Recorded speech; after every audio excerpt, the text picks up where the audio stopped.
I've just seen over and over again where someone's in a really awesome winter training block and they get to April or May and it's a freakishly hot spring day, you're going to be in trouble. You're certainly not going to run fast, and you've put in 16 weeks or 4 months of a marathon build, and it's just a hot day. And if you reverse that and pick a fall marathon as your first marathon or first couple of marathons, it's way better. Welcome back to the Shakeout Podcast. I'm your host, John Gay. With hotter temperatures arriving across Canada, runners from coast to coast are being reminded of the added toll heat takes on their bodies. From easy jogs to all-out races, the summer sun can prove to be the greatest competition many athletes will face. But might it also hold the potential to be their biggest ally? This week on the Shakeout Podcast, we welcome back Dr. Trent Stellingwerff, renowned sports scientist, coach, and chief performance officer for the Canadian Sport Institute in Victoria. Having spearheaded athlete heat adaptation programs for many of Canada's Olympic and World Championship teams, Trent brings his knowledge of heat training to the masses. So whether you're looking to beat the heat at your next summer road race or use the hot summer months ahead as your secret weapon in the build-up to a fall marathon, it's time to crank up the thermostat and lock in for a very special edition of the show, where Trent shares the real-world applications of heat training gained from a career working with the world's best athletes, helping you embrace the heat like a pro. This is the Shakeout Podcast.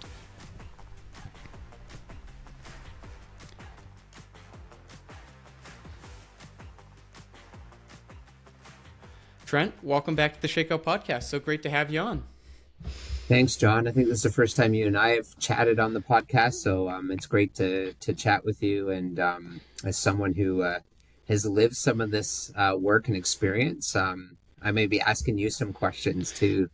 It'll be your lived experience of heat acclimation. Might be a pop quiz on how much I've learned from years of taking in your vast ocean of knowledge on the subject. For our listeners, Trent has been probably the single most integral piece in keeping me from dying of heat stroke in international competition. I've had, I don't know if it's the privilege or the misfortune of competing at some of the hottest international events on record in the last decade or so, and Trent's guidance with getting ready and then executing in those temperatures has been paramount to not only my success, but to really Canada's success as a whole on the international stage. As a northern climate, I think a lot of people are surprised to see Canadians do so well in the heat, but largely it is thanks to the preparation that goes in advance.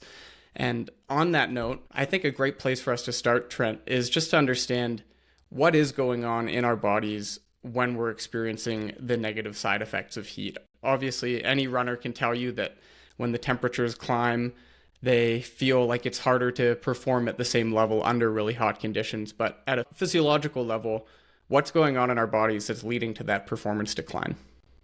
Yeah, you bet. The major thing that our body's going to want to do during exercise is to thermoregulate and keep our core body temperature in a very narrow bandwidth. Approximately 37 degrees plus or minus 1. And that is a pretty narrow bandwidth. So when you're exercising in the heat and you're not used to exercising in the heat, one of the major things that our body does to dissipate and evaporate heat is sweat. And to really optimize sweat and heat dissipation, that means a lot of your blood is going away from your muscles, or some of your blood is going away from your muscles and out to the periphery and to the skin, to allow for optimal heat dissipation. And so, having less blood flow going to your working muscles is definitely one initial adverse outcome. Obviously, you have increased sweat rates, which also leads to dehydration. And a lot of that dehydration comes actually at the expense of blood volume. So you start to sweat out more and more of your total body water, and you can measure that by just looking at your body weight pre and post a hot run. But a lot of that comes at the expense of the watery part of the blood called plasma volume. And when you start to lose too much plasma volume, to maintain cardiac output, the only thing your heart can do is beat faster and faster and faster. Even at submaximal exercise, you'll notice right away in the heat, 10, 15 minutes in, that your heart rate's just a lot higher. And then finally, the third big thing that happens is when you just can't keep up to dissipating heat through sweat, your core temperature rises and you start to overheat. And certainly if it goes up to 38.5 or even 39 Celsius, you're really hot, but you're probably okay. If you're not heat acclimated and it's getting much over 39 Celsius in terms of core temperature, you feel very, very hot, and you start to have symptoms of heat stress or even heat stroke. And ultimately that mechanism is, and why you slow down, is mainly in your brain. Your brain senses your body overheating, and it just says, I can't do this. I need to slow down, because I don't want to end up, on the side of the road or in a hospital. So Yeah. those are the three big things that happen initially, especially when we've had we're in Canada. So, if it's been a cold winter and you get that first really hot spring day, this is exactly the way that you feel, and you have to slow down and get through it. You talk about that first hot spring day. Is there a specific temperature that we can look to when we start having to consider making adjustments to our training due to heat? Or is it really more based on personal exposure or your history with heat? When should we start taking into consideration that it's going to impact performance negatively? Yeah, so the answer to that question is a bit yes and no and context specific. So first of all, an individual's response to heat is probably based on 3 or 4 major things. One is obviously the ambient environmental conditions. What's the temperature? What's the humidity? But also what's the wind and what's the solar radiation? Because on a windy day in cloud cover, it's completely, with low humidity, at a given temperature, it's completely different at the same temperature with higher humidity and sun. So ambient weather condition is step 1. 2, exercise intensity is what really drives sweat rate and core temp, even more so than duration. People tend to not overheat when they have ample water and they're walking or jogging really slow. Ultra runners may dehydrate. Many of them don't overheat. The Falmouth road race in the summer is about a 1 hour, 45-minute, 1 hour all out effort. And some of the 7 miles, right? Yeah, the heat stroke rate there is higher than any other road race because of the intensity of the race. Wow. Third is the individual's fitness. If you're fitter, you're going to handle the heat better. And then fourth is your acclimation. Like, are you heat acclimated or not? Are you ready for the heat or not? So those 4 things really drive your response to the given temperature. Now, that said, there are various studies and meta-analysis done looking at all sorts of thousands upon thousands of race data and looking at individuals in different weather conditions, because you can go back and look at weather conditions on race day and model and statistically model race results. And long story short is, for most individuals, once you're over about 15 Celsius, getting to maybe 17 Celsius, you can expect a small performance decrement. Wow.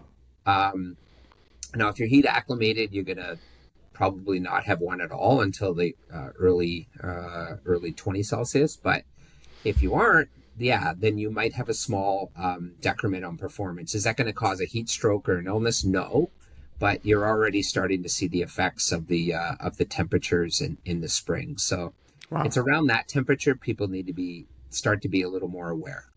Really? So even 15 degrees is when someone who's not used to it is probably going to feel the higher perceived exertion when they're under race conditions. Yeah, so there's actually a really neat study showing that the optimal marathon race conditions for world records is about 11 to 13 Celsius. Wow. So cooler than many people would probably expect to hear. I love that you bring up Falmouth, because it's one that many pro-Canadians have had great success at. And like you mentioned, it happens, for those who don't know, on Cape Cod in Massachusetts, middle of August, under very similar conditions to what many of our listeners in Canada are used to, in Eastern Canada particularly. And when you think Eastern Seaboard summer, the first thing that comes to my mind is humidity. And you touched on that briefly.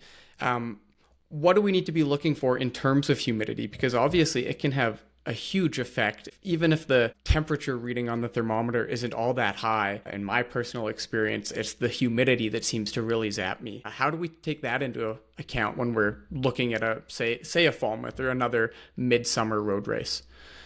Yeah. So, no, so first of all, just an extra comment on Falmouth is, yes, there's published data to show that it has one of the highest heat stroke outcomes in any race Wow. around the world because of that.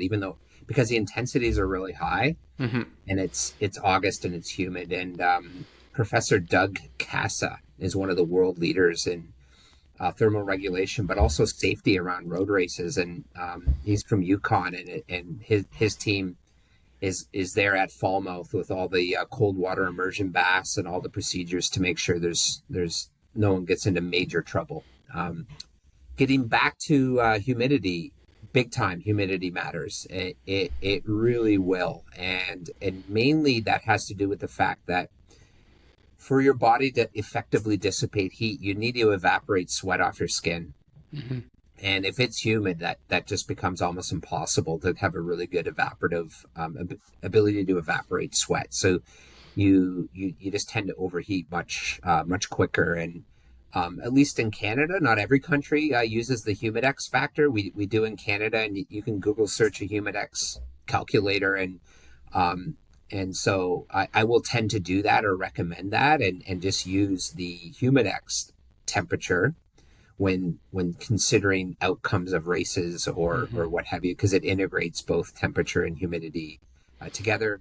Scientifically, we use this thing called the wet bulb globe temperature, WBGT, which integrates a bunch of environmental factors that includes temperature, humidity, wind, and solar load as the four major inputs into the WBGT. But Humidex is the calculator is easy to use, and again, if it's uh, you can sense the sun and wind a little bit too, and just add that as a factor as well. Hmm. And with that humidity, is there a certain number or percentage humidity wise that we notice a significant uptick, or is it a combination of, say, 70% humidity but 30 degrees Celsius versus 90% humidity at 15 degrees Celsius? They're going to have a similar outcome, or is there kind of a hard number at which humidity starts to really kick in and have a negative effect No, regardless of the thermometer reading? yeah, not really. Good question. So I would have to go use a Humidex thermometer to see if those examples you gave are relatively equal in temperature. Certainly, at 60% humidity, it's almost irrelevant, and it's not until you get over 75 and approaching 80% humidity that it becomes much more relevant. At that point, then it's just a linear increase, and Mm-hmm. um, yeah, just being aware of the humidity and temperatures is as a combination is important. And when we're experiencing these symptoms, I think so much of it is intuitive. Your body, like you said, your brain starts to just signal for you to slow down. But perhaps for a coach or for a supporter of someone running a race in the summer, what are some of the telltale signs that they can be aware of to maybe, if not intervene, at least provide the correct support to an athlete competing in difficult temperatures? Yeah, so I mean, there's a gradation of signs and symptoms to look for, and early on, it is that elevated submaximal heart rate at a given pace, or an elevated rating of perceived exertion (RPE). Everything just feels a lot harder, and so just being aware of that is really important. And so, knowing your easy run heart rate when it's cool conditions at sea level is a really good way to control what happens in the heat. Don't worry about your pace. Just stick to the heart rate, or going to altitude too. And in fact, a really simple way, if you have a set spot, you warm up a 20-minute warm up jog at a set pace, and you just look at your heart rate and keep Mm, that pace the same. And within 5 days in the heat, you'll notice a 5 to sometimes 10 beat drop in that wow. heart rate, because it shows your body's adapting. Yeah. Again, if you do a good job at just controlling that pace. So everyone's got to warm up, and it's just a way to measure that your body's adapting okay to the heat. Now, that's an early telltale sign. Like, obviously, if it's a race situation and you're pushing it, you're going to notice things like RP going exceptionally high. You might even start to feel like you can't evaporate anymore, and you might Mm, even though it's hot, you feel like you're almost starting to shiver a little bit or almost feel cool. Um, Obviously, extreme conditions are you start to be disoriented, start to weave on the course, sometimes fall down, get back up, and there's lots of unfortunately some examples online of that occurring in some of the biggest races in the world. Yeah. And it's a tricky situation because you don't want to see an elite athlete in those conditions, but as soon as you go out and help them, they're disqualified. I tend to be more on if they're at that point and it's a long ways to the finish line, I'm sorry, I'm going to come help you because I want to make sure that you could race again at a high level Yeah. in the future. And maybe not with you, but with some of the athletes that we've worked with at Doha or Tokyo, we tell them that. Don't worry, we're going to look out for you. We're at the aid table every 2 to 5K. If we see a problem, we will take you out of the race because you might not have the cognitive capacity to make that decision. And so I think athletes like that because they know, okay, that I have a safety net under me and I don't have to worry about that. Yeah. One less thing for them to have to keep in mind, knowing that they can give it their all, and when they've lost the ability to do so, someone's going to pull them before it becomes too detrimental. Because we've all seen those videos, and inspiring as they are in a little clip on YouTube, to see someone stumbling and falling and crawling, there are some long-term health downsides for sure to allowing yourself to be in that state for too long. Now, we have a bit of an understanding of why we get hot and what the potential pitfalls are when we get too hot competing or training. I'd love to start diving into how we can go about combating those negative side effects. And specifically, I'd love to start by just learning what you've seen work in terms of preparing for the heat, making the most of our preparations when we know that we're going to be competing in hot temperatures. What can we be doing when we know that the temperature is going to rise and we've got to find a way to get the most out of ourselves in those conditions? Yeah, so first of all, our body, again, because thermal regulation is so important for human survival, is incredibly quick at adapting to the heat compared to, say, endurance adaptation, which can take weeks to months to years. So you can get 70-80% of heat adaptation in as little as 3 to 5 days in the heat. And there's a brand new study out just earlier this year that did a really condensed heat protocol where they were able to heat acclimate people in as little as 2 days. And I'll explain it in a second, as compared to the 7 to 8 day traditional heat acclimation. Typically what we do is suggest like an hour of exercise in the heat every day for, up to 2 weeks to fully acclimate. But again, you get a lot of it in the first 5 to 7 days. In this condensed one, they actually did 4 75-minute heat sessions in 1 day. Gosh. And then followed it up with 4 more 75-minute heat sessions on day 2. Wow. Now, the way that they did that is they minimized the exercise component in the study. So they had people wear like a sauna suit. Okay. I'm not suggesting this for viewers at home because they're in a lab, they have they have core temperature, they have everyone, medical staff there. Controlled environment. But they did a light exercise warm up for 10 minutes. And then they actually, that got the core temp up. And because they were in a really hot heat chamber, they could then basically sit around for the rest of the time. Wow. So it's an interesting paradigm. I don't think it necessarily works for athletes that way because you guys got to go out and train and do other things. But my point being is that the body is incredibly responsive to trying to adapt to the heat quickly.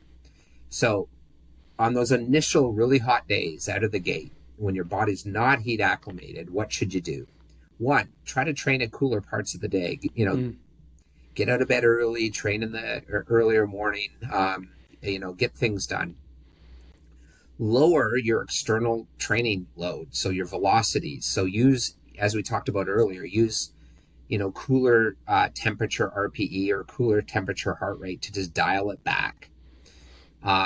3, heat adaptation is by far your biggest weapon. So, if you're just a little bit patient over 3 to 5 days, you can start to very quickly get back on top of your training in week 2 and be fully acclimated within 2 weeks.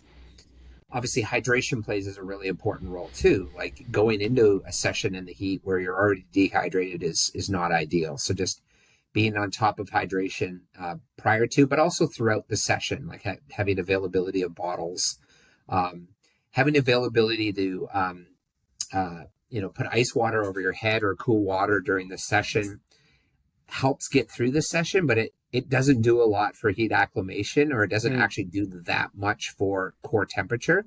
It just helps with skin temperature and the perception of heat. So it's a nice to have, but it doesn't actually do a lot. The big piece is just train in the cooler parts of the day. Be patient. Give your body about a week's, dial things back and slow down. Listen to your internal cues, and if you do that well after a week, you're going to feel a heck of a lot better and can get back to hard training.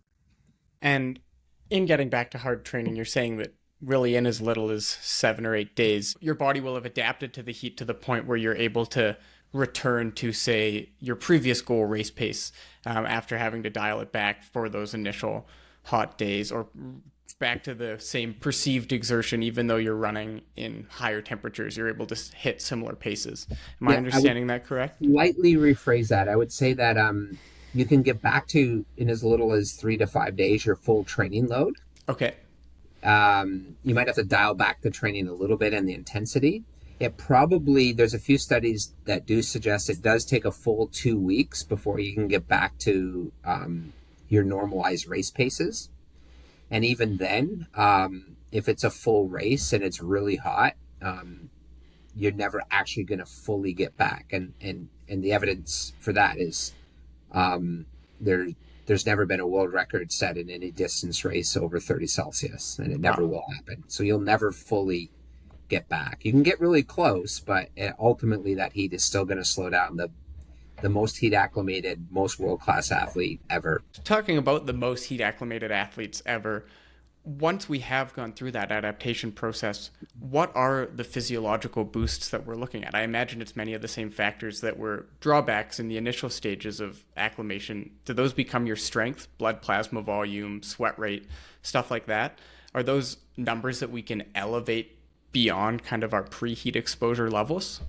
Yeah, you're spot on, John. The adaptations that you get from heat are incredibly similar to just straight up endurance adaptations. They're just accelerated on top of that. And in fact, some of the heat studies are a bit confounded sometimes because they don't have a cooler conditions. Not all of them have a cooler condition training group that's training just as hard as the group in the heat.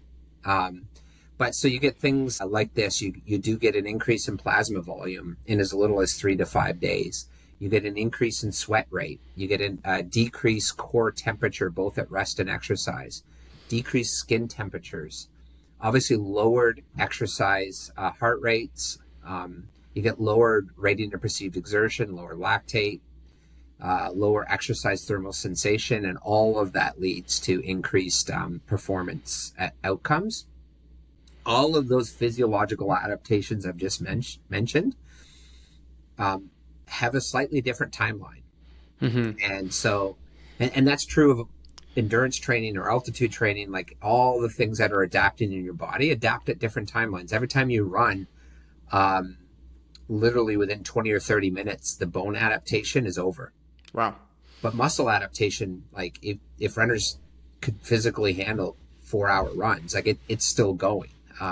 So the adaptations all happen at different kind of rates of change. And so, again, something like increase in plasma volume happens in as little as 3 to 5 days, but that doesn't translate into an increased sweat rate until week 2.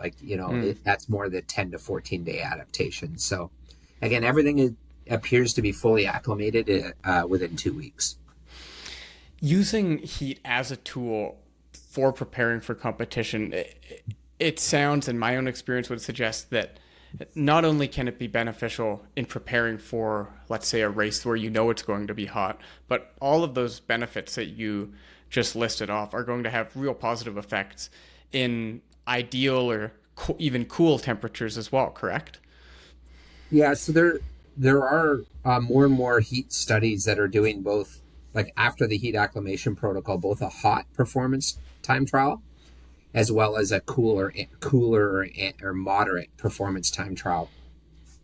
The evidence is a bit mixed, but there was a recent meta-analysis done last year showing a small performance benefit in cool conditions from heat acclimation training, a large performance benefit for sure in hot conditions.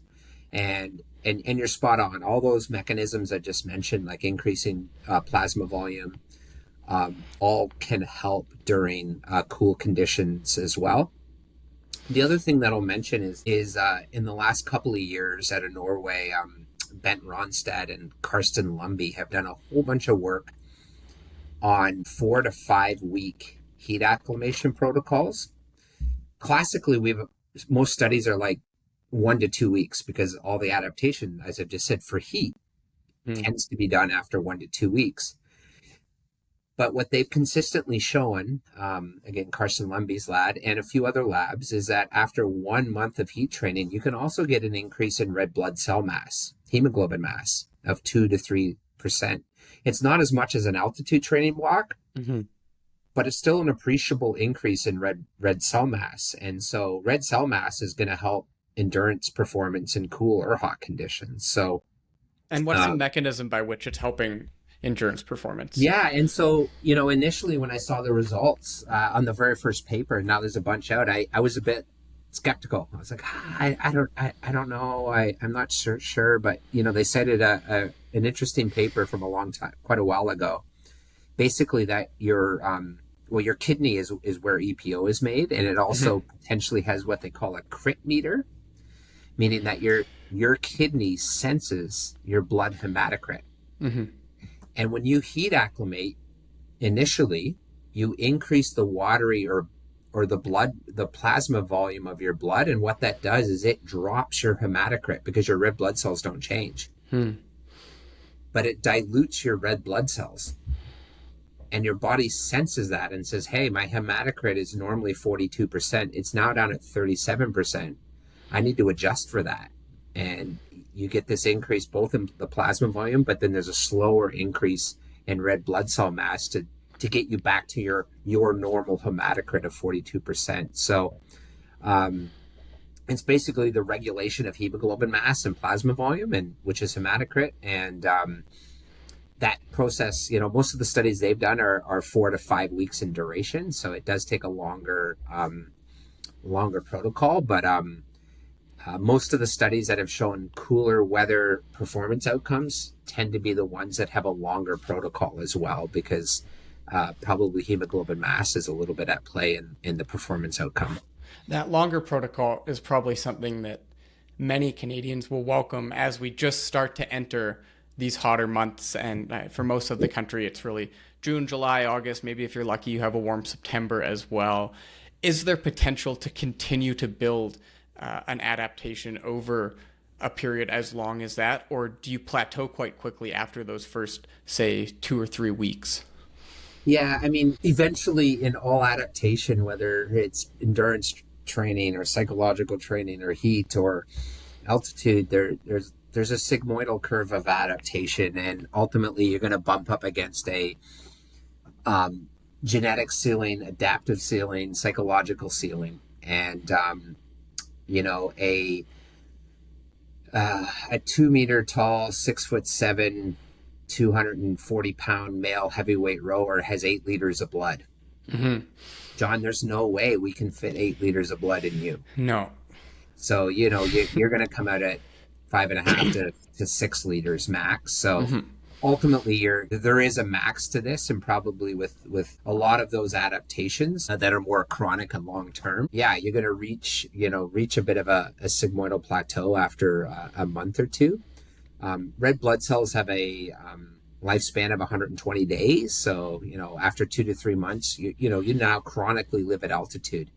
You're back in homeostasis now at altitude. That initial 2 to 3 months was a really long, prolonged adaptation phase where you would have had increased iron requirements and a bunch of other things, but your body will now be at homeostasis at 2,104 meters in Flagstaff. I love that you bring it back to altitude, because that brings us into something that I did want to hit on as well.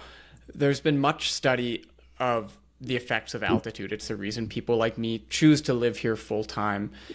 There's also a lot of studies, as you've cited, about the effects of heat, and namely about the effects of pairing altitude and heat. I know it's been a protocol in my preparation for major championships, in many other national team camps for years, to do a stint at altitude and follow it up immediately afterwards with a specific heat camp where you're acclimating to the conditions that you'll be competing in, whether it's, say, the Tokyo Olympics or the Doha World Championships, where temperatures were really, really hot. There seems to be a lot of orthodox thinking that going to altitude and then dropping down and finishing up your preparation at sea level at high temperatures allows you to maintain that altitude boost and get the same specific heat adaptation. I wonder, is there any research or even just experiential knowledge that you have that would suggest the opposite might be true, where heat could serve as a preparation for, let's say, competing at altitude? Yeah, so there's a lot there to unpack and consider. When you're an elite athlete looking at a major championship, you have to integrate a bunch of factors, one of which is just physiological adaptation, but the other of which is just the logistics of where you're competing in terms of location and jet lag and travel fatigue and all those things. So as we talked about before, there's different time courses for different adaptation, which sometimes then require certain sequencing of events that could be done. If you were, if we had perfect altitude and perfect heat and you were competing, in Canada with no travel fatigue and no jet lag, we could probably sequence things differently, but that's not the reality for most athletes. So most endurance altitude training adaptations for really having a good signal on hemoglobin mass are 3 to 4 weeks in duration, with about a 3 to 4 week washout. And we got to think about the decay curves of these things too. Right. Versus the 5 to 10 days it takes to heat acclimate. And so the decay of heat acclimation is quite controversial in the literature right now. There's some studies saying it's completely gone in 2 weeks, and some studies saying it's still around in 2 to 3 weeks. So we don't have like a really clear answer on the decay on the heat acclimation. But I will highlight again that, Carson Lumby's group showed that after 5 weeks of increasing hemoglobin mass with heat, if you just do heat 2 or 3 times a week, you can maintain that. Wow. And what would that look like to maintain heat if the outside temperatures are getting cooler? A 50 to 60 minute session in the heat 2 or 3 times a week. That moderate intensity. Yeah. So that would be, say, on a treadmill if the temperatures outside have gotten cool, or exactly. Gotcha. Yeah, exactly. And so then the other contextual factor that we need to consider is that most altitude locations aren't hot. Yes, Flagstaff is in the summer, but if you're going to prepare for Paris or Doha World Championship or Tokyo in the summer in St. Moritz, and having lived in Switzerland and spent many, many, many, many months in St. Moritz, I can tell you it sometimes snows there in August. Yeah. So again, where you do altitude matters. Like all these factors need to play into final decisions, and jet lag and travel fatigue, and ultimately you end up with kind of a constrained variables, like in terms of trying to make the best decision for each athlete. So then finally, there is a series of 3 or 4 studies out of the Australian Institute of Sport showing when you combine together heat and altitude, at least artificially, using artificial altitude and heat, that there's probably too much stimulus going at the body, and there's like a maladaptation that can occur, and that concurrent heat and altitude isn't always indicated. So so generally speaking, because of those constraints, we've landed more like get your 3 or 4 weeks of altitude, do your 7 to 12 days in the heat, nail your race. Could you flip that around? Absolutely, if the constraints of where you're traveling and what you're doing were a little bit different. And then the final thing to consider is the final is the final race location? Like what's the projected temperatures? Mm-hmm. Are they going to be in the cooler end? Are they going to be in the hotter end? What is that really big requirement for heat or not? Again, altitude training will definitely benefit both cool and hot conditions. Mm-hmm. While heat training as I mentioned earlier, there's smaller effects in cool conditions, but mega effects on the hot conditions for sure. Yeah. Right. It's almost a plan to fail if you're not adapting to the heat, no matter how fit you are. I've seen time and time again athletes going to a hot climate to compete, having come from one that was nowhere near the same temperatures, and all of that fitness can be undone very quickly once Yep. that temperature climbs really high. I'd Yep. love to get into some maybe hypotheticals or some case studies, we could call them, for many of our listeners who, as we mentioned, are looking ahead to another hot Canadian summer and probably trying to get the most out of themselves in a variety of different race or training conditions. And the first case study I want to throw at you is for an athlete who's perhaps planning to run a 10K somewhere in Eastern Canada during the middle of the summer. So we're looking anywhere from 28 to 35 degrees Celsius. The humidex is probably going to be at least at 75. Say there's a alarming jump to unseasonably hot temperatures in the 10-day forecast leading into a race. They're otherwise fit, but they have not been doing anything specific to prepare for these kind of extreme, exceptionally hot temperatures. Are there any things that they can be doing in such a short time frame, say within the parameters of that 10-day extended forecast, to prepare their bodies for an upcoming competition, whether that's training or recovery modalities? What can they be doing to try and either mitigate the harmful effects or, if possible, get the most out of the heat? Yeah, so I think there's a few things there to unpack. One, unfortunately, is more and more races are being canceled now when there's extreme heat waves that come through, just because not everyone will listen to the Shakeout podcast right now and know what Sadly to do. not. That's our goal, if we could educate the entire running community.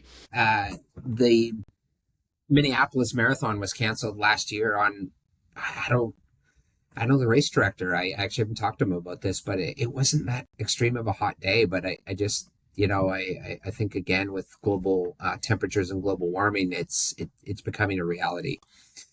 If there's a heat wave and you have 10 days, you can absolutely prepare. And if it's a midsummer race, you're already going to be well heated adapted.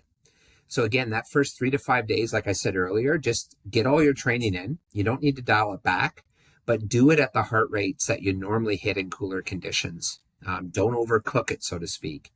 Have lots of water on board.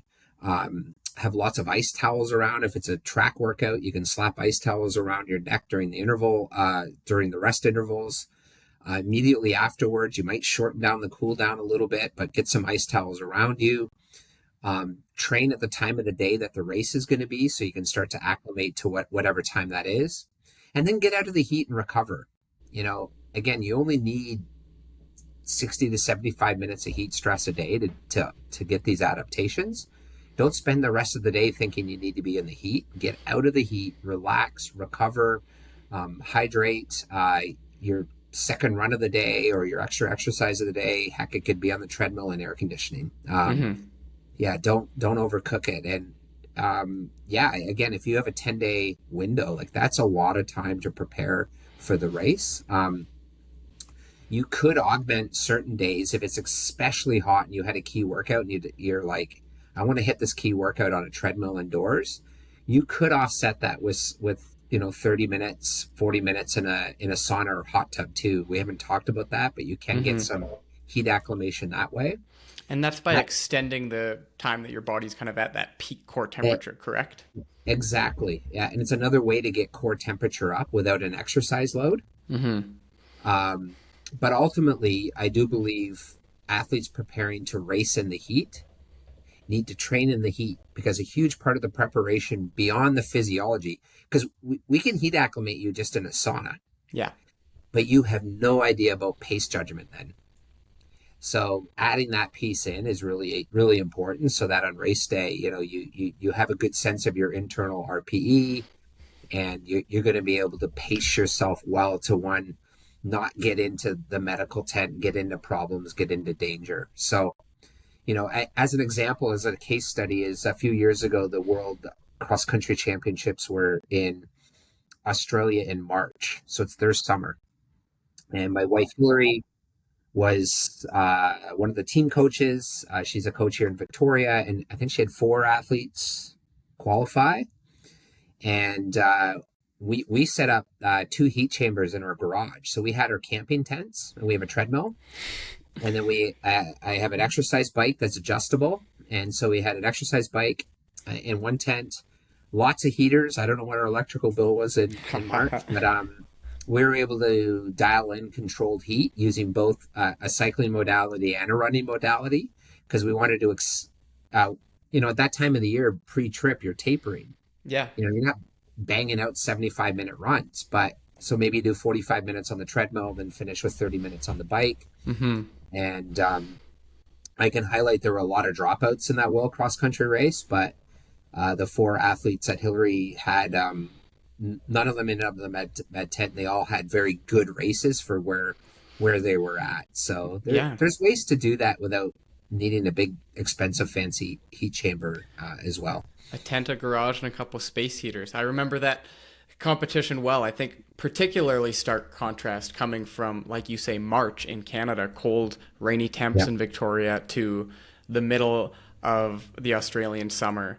Far inland, hot, very dry, and those athletes ran exceptionally well. And once again, I think a surprise to many onlookers from the outside that Canadian athletes would overperform in exceptionally hot conditions. But you hit the nail on the head with just going in prepared. And I love that you mentioned the subjective piece as well.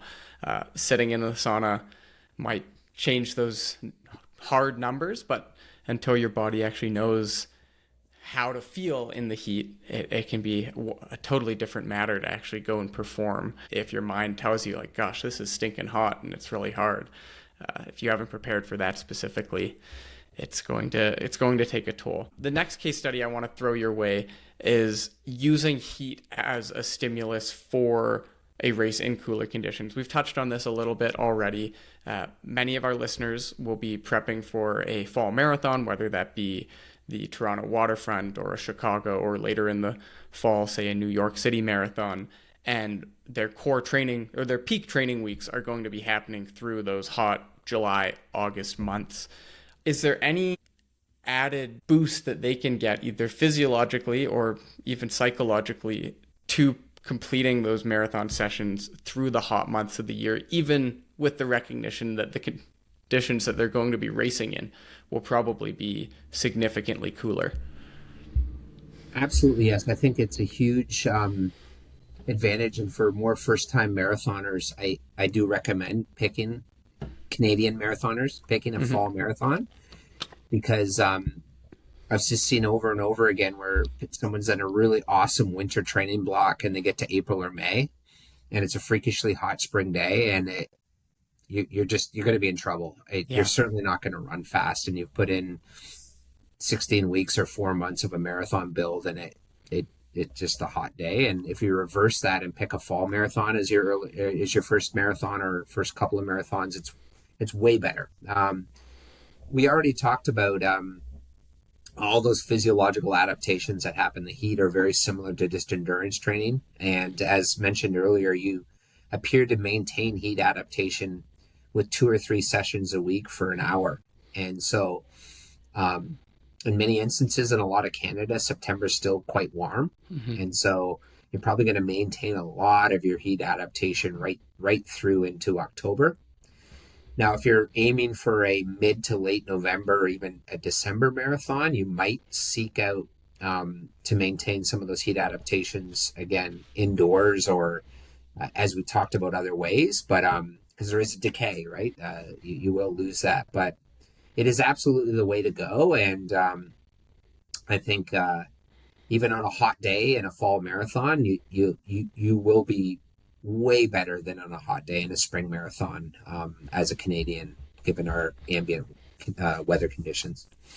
Just quickly tacking onto that, say it is a hot day, a freakishly hot day to use your language, by the point that it's in the forecast for, say, a marathon, there's not a whole lot that you can do to retroactively adjust your training. Are there things that you can be doing on the day of the race, or say in the 24 hours leading up to it, to best prepare your body? I think obviously there's a recognition that you need to adjust paces in the race if you want to finish and not fall apart with the heat, but are there other strategies that you can be doing to maybe mitigate the worst possible effects of competing in those hot temperatures?